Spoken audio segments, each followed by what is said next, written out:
عليك أزكى الأزكياء السلام عليك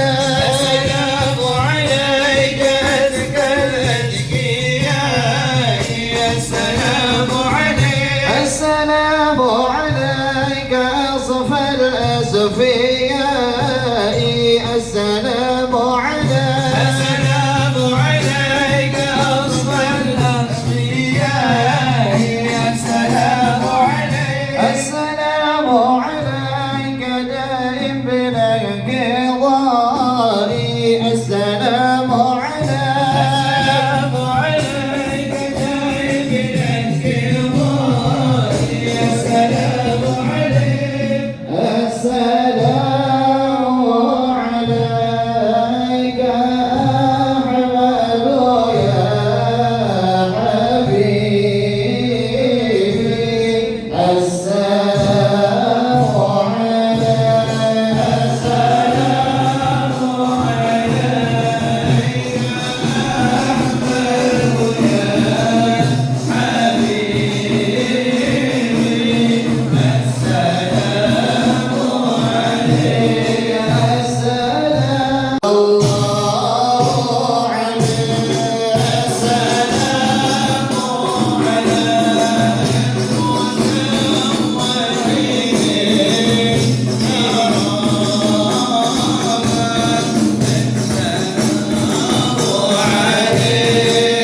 السلام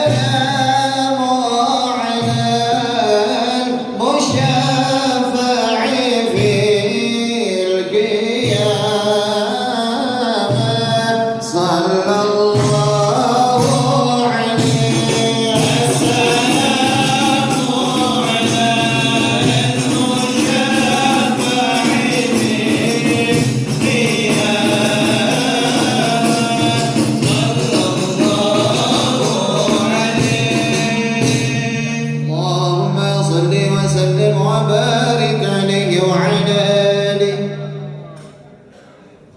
أعوذ بالله من الشيطان الرجيم. بسم الله الرحمن الرحيم.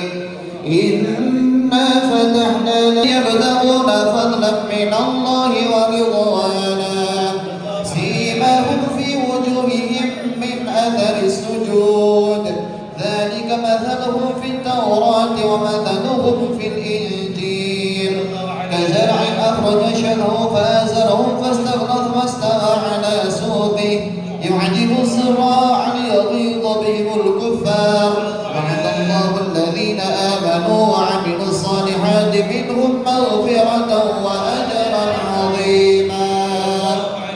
إن الله وملائكته يصلون على النبي يا أيها الذين آمنوا صلوا عليه وسلموا. Kurang semangat.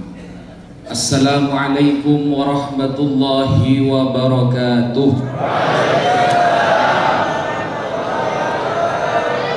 Alhamdulillahi rabbil alamin. Para sahabat yang hadir pada malam hari ini, yang tidak bisa Al-Fakir sebutkan satu persatu nama beliau tanpa mengurangi rasa hormat Al-Fakir kepada beliau semua. Dan salam istimewa Al-Fakir sampaikan untuk seluruh jami'il muslimin wal mu'minin yang hadir pada kajian malam hari ini. Semoga Rasulullah ridho sama kita, kita diakui sebagai umatnya. Amin amin ya rabbal alamin. Di sini Al-Fakir diberikan amanah untuk sedikit menyampaikan tentang Maulidun Nabawi yang jarang dibahas oleh orang-orang tentang Maulid Nabi adalah bahwa dakwah pertama kali Rasulullah menginjak kakinya ke Madinah, pertama kali yang didakwahkan oleh Rasulullah itu adalah tentang la ilaha illallah. La ilaha illallah Muhammadur Rasulullah. Itu adalah dakwah para nabi sejak terdahulu. Oleh karena itu Rasulullah menyampaikan al-anbiya'u ikhwatun li'allaj wa ummahatuhum syatta wa dinuhum wahid. Para nabi itu dari jalur ibu memang berbeda-beda, tapi dari jalur ayah bersaudara. Wa dinuhum wahid, dan agama mereka, keyakinan mereka, akidah mereka itu sama. Apa maksudnya? Al-Imam Ibnu Hajar Al-Asqalani dalam Fathul Bari menyampaikan, yakni wahwat tauhid, yaitu mereka semua para nabi dari Nabi Adam hingga Nabi Muhammad mendakwahkan la ilaha illallah Muhammadur Rasulullah. La ilaha illallah adalah kalimat tauhid yang disampaikan sejak dulu kepada para nabi. Nah, ketika para nabi datang membawa tauhid, ini dakwah yang utama. Maulid Nabi itu kita harus menyampaikan ini. Kenapa? Rasulullah 23 tahun diangkat jadi Rasul, ini dakwahnya. Rasulullah yang namanya Rasulullah, utusan Allah, bukan hanya Nabi Muhammad. Dari Nabi Yusuf, Nabi Adam, Idris, Nuh, Soleh, semuanya, yaitu mendakwahkan tauhid, dan itu diabadikan oleh Al-Quran. Diabadikan oleh Al-Quran. Jadi sebenarnya kita itu sebagai umat Rasulullah sibuknya ngajak mereka yang gak kenal Allah. Itu seharusnya. Pertama kali kita punya KTP Islam, ya semoga bukan hanya KTP-nya yang masuk surga nanti. Pertama kali kita punya KTP Islam, tugas pertama kali para nabi adalah menyampaikan Allah satu-satunya Tuhan yang berhak disembah kepada mereka yang tidak percaya kepada Allah, kepada mereka yang mengatakan Allah punya anak, kepada mereka yang mengatakan Allah itu mirip dengan makhluk, kepada mereka yang mengatakan Allah itu ternyata satu atau tiga, kepada mereka yang mengatakan Allah itu ternyata bertempat, dan lain sebagainya. Karena orang-orang Yahudi dulu itu menganggap Tuhan mereka itu bertempat dan lain sebagainya. Di debat, Nabi itu selalu berdebat dengan orang-orang Yahudi. Orang Yahudi itu adalah orang-orang yang cerdas tapi licik. Cerdas tapi licik. Makanya ketika Rasulullah dites oleh mereka, kalau Muhammad kita kasih 3 pertanyaan, 2 bisa dijawab tapi 1 tidak, berarti dia beneran Nabi. Dites. Ada 3 pertanyaan, kalau yang 2 bisa dijawab dan 1 tidak, berarti dia beneran Nabi. Kalau bisa dijawab semua berarti bohong. Kalau gak dijawab semua, apalagi datang utusannya dari orang-orang Yahudi ini, datang diutus oleh kafir Quraisy. Ditanyakan tentang Ashabul Kahfi, dijawab oleh Rasulullah. Ditanyakan tentang yas'alunaka 'an dzil qarnain, dijawab oleh Rasulullah sallallahu alaihi wasallam. Pertanyaan terakhir ditanyakan tentang ruh, yas'alunaka 'anir ruh, qulir ruhu min amri rabbi wa ma utitum minal ilmi illa qalila. Sesuai fakta, sesuai perjanjian. Kalau 1 gak dijawab berarti Nabi beneran. Apakah kemudian mereka beriman? Tidak. Tidak. Ngeyelnya umat terdahulu itu sudah menjadi praktik terhadap umat-umat di zaman sekarang. Kita Pak, kalau datang ke dokter, mau Habib, mau Gus, mau Kiai, kalau dokter bilang buka mulutnya, dibuka. Pernah kita nanya dalil ke dokter? Pernah? Dok, kenapa kok dibuka mulut saya? Apa dalilnya dok? Gak ada kan? Diam kita kan kalau dokter yang nyuruh. Coba gak buka, gak sembuh Pak? Gak sembuh. Setelah disuruh buka mulut, dibuka baju Pak. Itu mau Habib, mau Kiai, dibuka bajunya kalau dokter yang nyuruh. Santri gak berani Pak. Yang berani nyuruh Kiai dan habaib dan ulama ini cuma dokter. Dibuka Pak bajunya Pak, duduk di sini, dibuka Pak. Kalau pengen sembuh dibuka. Pernahkah kita nanya dalil kepada dokter? Pernahkah kita pakai dalil aurat dok, aurat tak boleh? Kan nggak ada. Jadi usir sama dokternya, disuntik mati gitu Pak. Kalau sampai didebat di tempat gitu. Setelah dibuka dikasih tulisan, tulisannya nggak bisa dibaca. Beriman nggak kita sama tulisan itu? Padahal nggak bisa dibaca kan? Apa bacaannya? Ini nggak belajar tahsinul khat kayaknya dokter. Percaya nggak kita sama tulisan itu meskipun nggak bisa dibaca? Percaya kan? Setelah dikasih tulisan disuruh beli obat sendiri, bayangkan. Kiai disuruh Pak. Cari Pak ya obatnya di Jalan Kartini. Ini namanya, ini rekomendasi dari saya. Berangkat nggak nyari itu? Berangkat. Nggak pernah kita nanya itu. Kok berani nyuruh saya dong? Nggak tahu siapa saya. Nggak berani kita ngomong gitu. Nggak berani Pak. Apalagi kelasnya masih BPJS Pak. Tewas kita Pak di tangan dokter gitu. Andaikan umat kepada ulama seperti kita kepada dokter seperti itu, gak akan ada penyakit hati di zaman saat ini. Andaikan kita datang ke ulama seperti itu, seperti kita datang kepada dokter, tidak akan ada penyakit hati, hasud, riya, semuanya itu tidak akan ada. Kita datang ke ulama, kalau nggak masuk akal, kita nggak terima, Pak. Tapi kenapa kepada dokter Anda nggak berani? Kan seperti itu. Andaikan kita kepada orang soleh, kepada para ulama seperti itu, nggak usah banyak nanya. Kadang sekarang sok pinter sih, kalau nggak masuk akal nggak diterima. Padahal yang dinas harus ikut ulama, Quran yang mengenaskan kita ikut ulama. Fas'alu ahla dzikri in kuntum la ta'lamun. Innama yakhsyallaha min ibadihi ulama. Dokter nggak ada ayatnya di dalam Quran, nggak ada. Kita kalau mobilnya rusak ke tukang tambal ban, pernahkah kita minta dalil ke tukang tambal ban? Enggak kan, diem kan. Terserah dia mau diapakan mobil kita, kan begitu. Tapi kenapa kepada ulama kita banyak alasan gitu? Kenapa kepada para ulama kok gak siap dan kok gak begitu? Kita lebih beriman kepada Google Map meskipun nyasar. 200 kilo lagi Anda belok kiri. Belok saya tadi, Pak. Nyasar, Pak. Nyasar, Pak. ChatGPT. Saya pernah nyoba kecerdasan ChatGPT. Saya tantang dia debat. Coba kamu jadi orang kafir, saya muslim. Oh iya, siap katanya. Kita debat ya. Yang benar Tuhan itu Esa atau selain Esa? Dan apa makna itu Esa? Saya debat sampai tengah malam sama ChatGPT. Pada akhirnya dia ke pojok, dia bohong. Berbohong ChatGPT. Setelah bohong, saya bilang, kamu kok bohong? Gak begini ayatnya ini. Oh iya, astagfirullah katanya. ChatGPT. Saya coba sendiri tuh. Oh iya, ternyata ketahuan ya, astagfirullah, saya bertobat katanya. Iya, gak boleh. ChatGPT itu saya marahi Pak kalau salah gitu.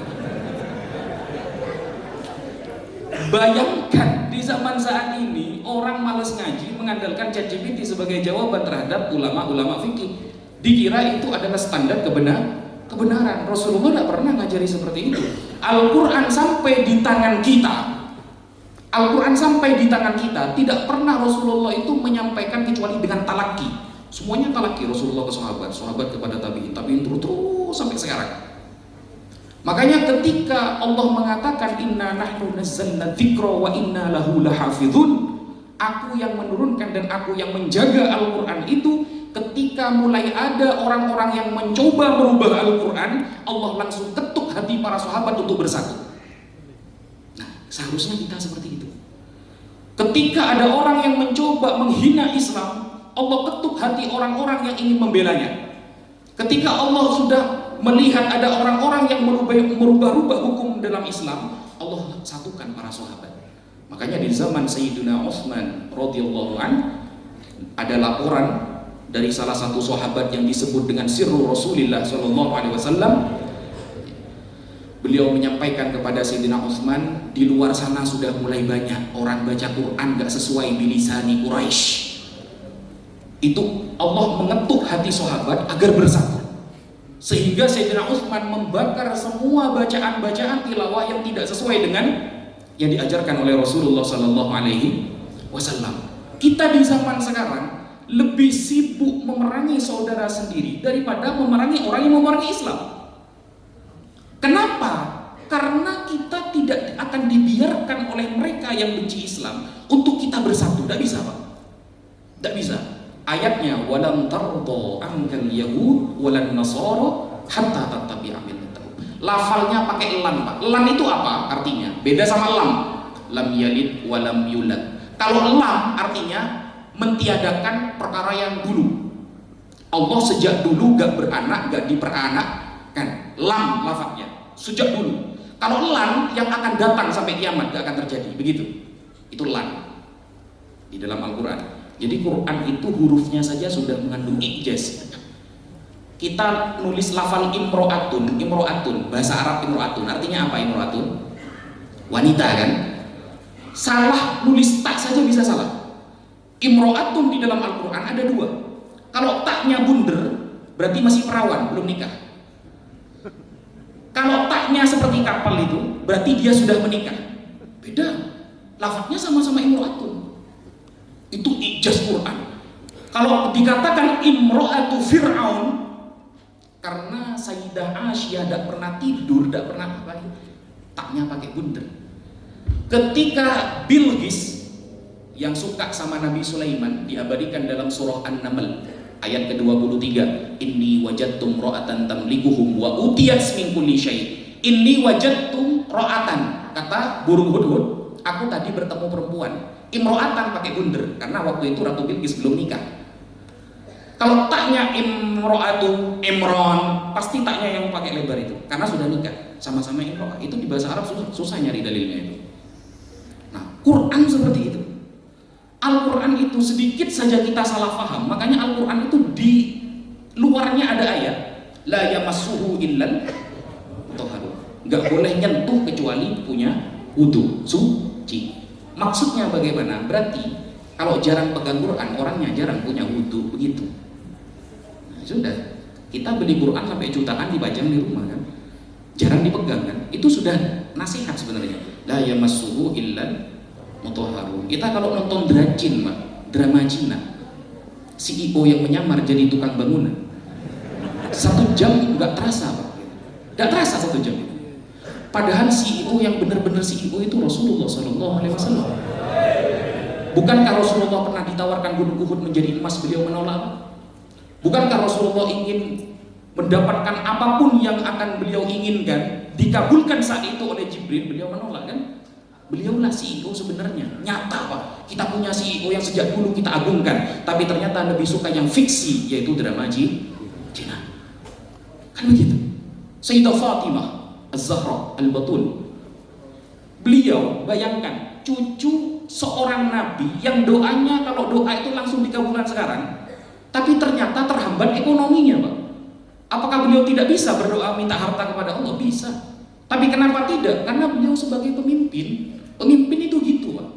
Sayyidina Umar ketika jadi khalifah, anaknya mabuk dipecut di depan masyarakat, langsung dicambuk di depan masyarakat, sampai istri Sayyidina Umar mengatakan tunda besok lagi sisanya. Apa kata Sayyidina Umar? Sebagaimana dia tidak menunda maksiatnya, aku tidak akan menunda hukumannya. Sayyidina Umar, anaknya salah nih. Walau sekarang, Pak, anaknya pemimpin salah, jadi presiden juga bisa, Pak. Gak bisa, gak berani mau niru Sayyidina Umar, lalu disama-samakan dengan Sayyidina Umar. Na'udzubillahi min dzalik. Ini Umar orang mana kan begitu? Gak bisa. Rasulullah ketika mengatakan ini hadis yang paling saya hindari sebenarnya. Saya baca terjemahannya saja. Andaikan anakku mencuri, aku yang akan memotong tangannya. Kan ada kan hadis seperti itu kan? Nah, itu hadis yang paling saya hindari. Kenapa? Li'anna Rasulullah abuha yastahiqu bihadzal hadis wa nahnu man. Rasulullah ayahnya. Yang dicontohkan bukan Zainab, yang dicontohkan bukan Ruqayyah, yang dicontohkan bukan Sayyidah Ummi Kulthum, langsung Sayyidah Fatimah. Andaikan dia yang salah, saya akan yang menghukum. Annahu abuha. Pantas ngomong ini. Kalau kita jangan pakai dalil-dalil ini, Pak. Kita man. Oh, Sayyidah Fatimah man. Wa naqra hadzal hadis. Gitu. Jadi kadang ada itu baru hadis, belum Al-Qur'an. Lo kita baca kitab Fathul Mu'in lo sering salah. Kita baca kitab fikih sering salah, Pak. Salah. Lalu sok-sokan mau langsung menerjemahkan Al-Qur'an. Tidak bisa, saudara. Makanya para sahabat mengatakan dulu, andaikan tali untaku hilang, akan aku temukan di dalam Al-Qur'an. Saya termasuk orang yang enggak bangga ketika ada orang ahli sains membenarkan Al-Quran. Saya biasa saja. Kenapa? Karena saya yakin pemahaman sahabat jauh daripada orang-orang ahli sains yang ada di barat. Karena kalau ahli sains membenarkan Al-Quran, bisa jadi 10 tahun kemudian dikritik oleh ahli sains selanjutnya. Maka ketika ada orang ahli sains membenarkan isi Al-Quran, saya biasa saja. Karena dulu sudah ada yang lebih hebat. Siapa? Para sahabat. Dan kita menjadi umat terbaik, jangan terlalu bangga, Pak. Aslinya, na'udzubillah, Pak ya, aslinya kita diakui umat Nabi itu sudah untung, Pak. Kita nggak pantas jadi umat Nabi itu. Yang pantas jadi umat Nabi ya sahabat. Kalau disuruh itu siap dan. Kalau disuruh siap dan. Kita andaikan hidup di zaman Nabi Musa, jadi karyawan Fir'aun kita, Pak. Karena yang punya pabrik kayu Fir'aun semua dulu. Lalu diajak dakwah. Perang Badar itu di siang bulan Ramadan. Bayangkan siang bulan Ramadan perang Badar, Pak. Tapi karena sahabat, santrinya kayak sahabat, siap dan. Kita Nabi orang Malang nih misalnya, orang Malang diajak perang, diajak jihad di siang bulan Ramadan, nawar ba'da tarawih kita Pak, nanggung Nabi berdasar setelah ini gitu. Nah, karena orang Yahudi gak ridho sama kita untuk bersatu, maka orang Yahudi akan terus mengganggu kita, orang-orang kafir itu akan terus mengganggu kita agar kita terus pecah belah, jangan sampai bersatu. Kenapa? Islam kalau bersatu mereka punya titel Al-Muhaddits. Islam kalau bersatu mereka akan punya titel Al-Muslim. Islam kalau bersatu gampang mereka mencari titel Al-Faqih. Nah, titel-titel ini yang mereka takuti. Jangan sampai ada titel-titel ini. Al-Hakim, Al-Muslim, Al-Faqih, Al-Alim, Al-Allama. Jangan sampai. Maka mereka mengganggu kita bukan hanya jadi cara berpikir, dari makanan. Dari makanan, yang utama itu dari makanan. Makanya di dalam kitab-kitab tasawuf itu yang pertama kali dijaga harus makanan.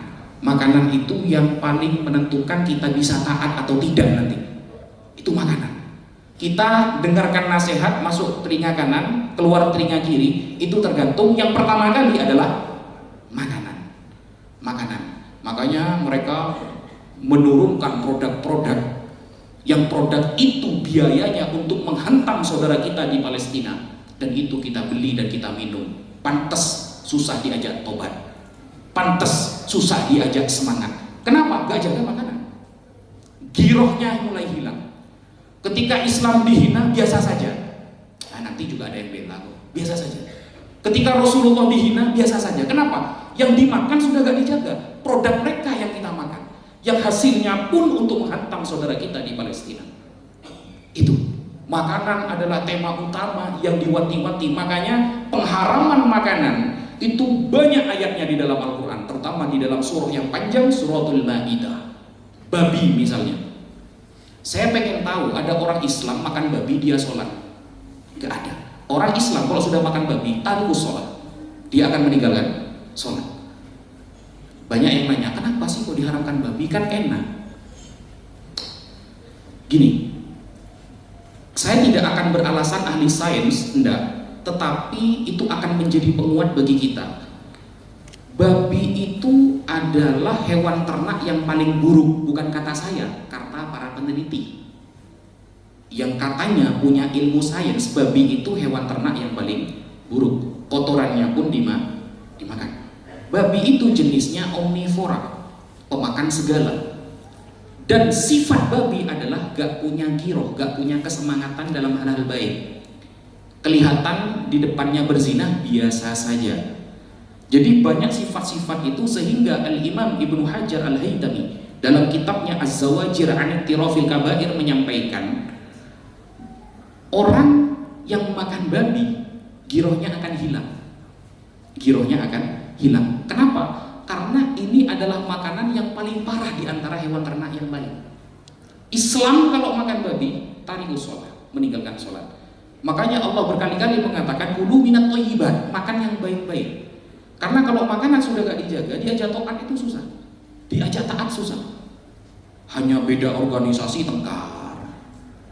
Ada imam kunut dak kunut tengkar. Padahal yang salah gak sholat Pak, bukannya gak kunut. Betul apa tidak? Betul.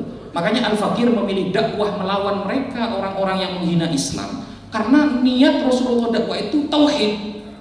Gitu. Al-Fakir dari tahun 2019 sampai detik ini, alhamdulillah, dengan nikmat Allah sudah berkali-kali kita itu bertemu dengan mereka yang awalnya menghina Rasulullah, menghina sampai menginjak Al-Quran, tapi kemudian dia taubat menjadi Islam dan girohnya sangat tinggi. Alhamdulillah. Makanya memandang seseorang jangan dipandang masa lalu. Sayyidina Umar dulu itu pengen bunuh Nabi, tapi sekarang makamnya ada di samping Rasulullah SAW. Sayyidina Umar, lawan Sayyidina Umar itu Nabi dulu, bukan santri, bukan kiai, bukan habaib. Nabi yang mau dibunuh Nabi, Pak. Tapi didoakan sama Nabi, Allahumma a'izzal Islam bihadaini rajulaini.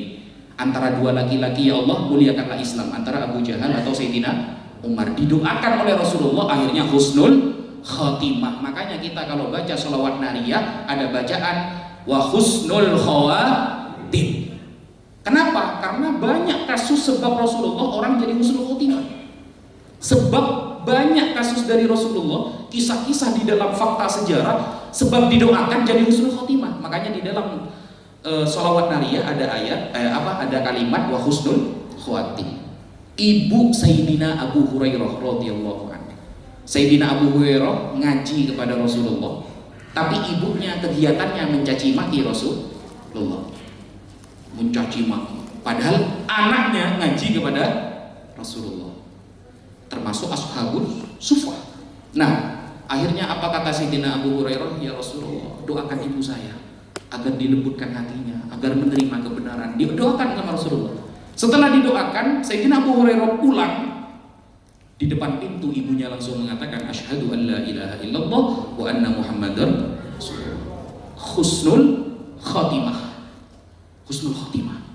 Sebab doa Rasulullah. Nah, kita duduk di sini, Maulid Nabi ini tidak lain salah satu niat kita agar semuanya husnul khatimah. Bisa enggak Ustaz, andaikan di Lauh Mahfud saya sudah tertulis su'ul khotimah, lalu diganti husnul khotimah, bisa? Kan ada kan yang sebagian orang mengatakan udah bisa. Kalau sudah su'ul khotimah saja gitu. Kalau sudah di Lauh Mahfud su'ul khotimah. Makanya ketika sahabat bertanya kepada Rasulullah, ya Rasulullah, kalau sudah ketahuan siapa yang masuk neraka, siapa yang masuk surga, ngapain kita ibadah ya Rasulullah? Jawaban Rasulullah keren banget. Beliau tidak menjelaskan siapa yang surga, siapa yang neraka, tapi Rasulullah menjelaskan ya'malu fakullun muyassarun lima khuliqalah. Kamu ya justru dengan tahu Allah itu kan Maha tahu. Allah sudah tahu siapa yang neraka, siapa yang surga. Maka kamu beramal, jangan enteng. Kalau kamu nggak beramal, justru menunjukkan kamu nanti menjadi ahli neraka. Dimotivasi sama Nabi. Fakullun muyassarun lima khuliqalah, karena setiap ciptaan akan dipermudah sesuai bagaimana dulu dia diciptakan. Dikasih motivasi sama Rasulullah. Maka Sayyidina Umar setiap tawaf, Sayyidina Abdullah bin Mas'ud kalau tawaf, doanya ini diabadikan oleh Al-Imam Al-Baghawi di dalam tafsirnya, riwayatnya sahih. Sayyidina Umar mengatakan doa Sayyidina Umar ini dan doa Sayyidina Abdullah bin Mas'ud. Ya Allah, kalau aku telah ditakdirkan mati su'ul khotimah, jadikan aku husnul khotimah. Kan tidak mungkin Sayyidina Umar bodoh dalam hal akidah kan? Kan tidak mungkin sahabat Abdullah bin Mas'ud bodoh dalam akidah. Maka sesuai dengan doa beliau ini, orang yang meskipun di Lauh Mahfud tertulis su'ul khotimah, Allah mengatakan di dalam surah Ar-Ra'd, yamhullahu ma yasha'u wa yuthbit. Bisa dicek di tafsir Al-Baghawi, tafsiran ayat ini. Nah, karena dakwah Rasulullah itu tauhid, ayo kita sampaikan Allah kepada mereka yang gak kenal Allah. Karena Yahudi gak akan pernah diam, lam tarudha. Makanan gak kena fashion, Pak. Makanan gak kena fashion. Cara pakai baju, sekarang kita lihat orang muslimah pakai kerudung, Pak, tapi masih kelihatan rambutnya. Masih belum menutupi aurat. Ditutup tapi bentuk badannya kelihatan. Itu cara mereka agar kita meskipun nggak masuk agama mereka, minimal kita mempermalukan syariat kita sendiri. Dan dari adat menikah. Ini menikah masih banyak nih, Pak. Menikah yang perempuan dipajang di depan laki-laki. Gak menutupi aurat saja itu masalah dalam fikih, apalagi gak nutupi aurat. Makanya cara menikah yang benar sesuai kitab fikih, perempuannya jangan dikeluarkan. Itu yang benar Pak. Perempuannya jangan dikeluarkan, yang keluar cuma pihak laki-laki. Loh, kalau sekarang perempuannya dikeluarkan, bahkan banyak yang membuka aurat, KTP-nya Islam, ngakunya Nahdlatul Ulama. Lalu nanti mengatakan tenang, nanti kan Ki Hasyim Asy'ari nolong saya. Pret kata saya. Enak saya. Tidak ada. Yang selamat nanti yang bertakwa, yang kumpul dengan orang soleh, yang benar-benar sungguh-sungguh dalam agamanya, menjaga istiqomahnya. Nggak ada, Pak. Karena sekarang seolah-olah enteng, alasannya enteng. Memang saya akui umat yang paling susah masuk neraka itu umat Rasulullah SAW. Saya contohkan, pahala kita dengan pahala Bani Israel itu berbeda. Bani Israel di dalam Al-Quran, apa kata Allah? Ya Bani Israel, ulkuru ni'mati. Wahai Bani Israel, ingatlah nikmatku. Disuruh ingat nikmat saja gak bisa. Yahudi itu disuruh ingat nikmat saja gak bisa. Makanya Allah maksimal pakai nikmat. Tapi kalau umat Rasulullah, ulkuruni adzkurkum. Ingatlah kepadaku, aku akan ingat kepada kamu. Itu perbedaan. Bukan kata saya ya. Ini penjelasan Imam Fakhruddin Ar-Razi dalam kitab tafsirnya. Perbedaan Bani Israel disuruh ingat nikmat saja gak bisa. Kalau kita umat Rasulullah disuruh ingat Allah langsung, maka Allah akan ingat kepada kita. Nah, misal ada minuman gak? Bepelkar kok ya. Air putih ya. Saya contohkan, kalau umat yang paling susah masuk neraka itu kita gitu. Cuma kitanya yang gak mau. Ini saya pegang satu botol. Dengan satu kali saya pegang ini, saya bisa mendapatkan 5 pahala, Pak. Satu kali pegang saja, saya bisa mendapatkan 5 pahala. Yang pertama, saya pegangnya pakai tangan kanan, ikut Rasulullah. Pahala enggak? Pahala kan? Yang kedua, sebelum meminum saya baca basmalah. Dapat berapa pahala? 2. Setelah ketika minum, kata Rasulullah, musul ma'a masran wala ta'ubbu 'abban fa innal gubada minal 'abbi. Santai kalau minum, jangan gluk. Karena penyakit liver itu dari minum yang seperti itu. 3, dapat 3 kan? Setelah minum saya mengatakan alhamdulillah, dapat berapa? 4. Setelah itu saya sedekahkan kepada Habib misalnya. Dapat berapa? 5. Satu botol saya bisa dapat 5 pahala. Itu saking susahnya kita masuk neraka sebenarnya. Kita itu susah masuk neraka, tapi kitanya nggak mau. Kitanya nggak mau. Kalau datang ke pengajian itu datang paling belakang, pulang duluan. Tidak pernah punya pikiran kalau ada majelis mungkin nih, ya Allah, ini ada majelis, saya harus ikut berpartisipasi meskipun hanya air 1 dus, karena ini adalah amrul muslimin. Kata Rasulullah, man lam yahtam bi amril muslimin falaisa minhu. Gak ada, pokoknya ada datang hatinya merasa karena diundang. Bayangkan betapa sombongnya kita, Pak. Maulid Nabi datang merasa diundang, padahal yang butuh kepada Rasulullah kita apa namanya? Apa Nabi? Yang butuh kepada Nabi kita apa Nabi? Kita kan. Kalau datang ke maulid, hatinya harus ditata, Pak. Bukan karena diundang, bukan, tapi karena kita butuh kepada Rasulullah Sallallahu Alaihi Wasallam. Kalau kita datang ke tempat ini dengan hati, ya karena saya diundang, ya datang dong. Sombong banget orang ini, Pak. Nanti di akhirat, kalau sampai Rasulullah bilang gitu, kalau sampai Nabi bilang gitu, dikembalikan kalimat itu kepada kita. Na'udzubillahi min dzalik.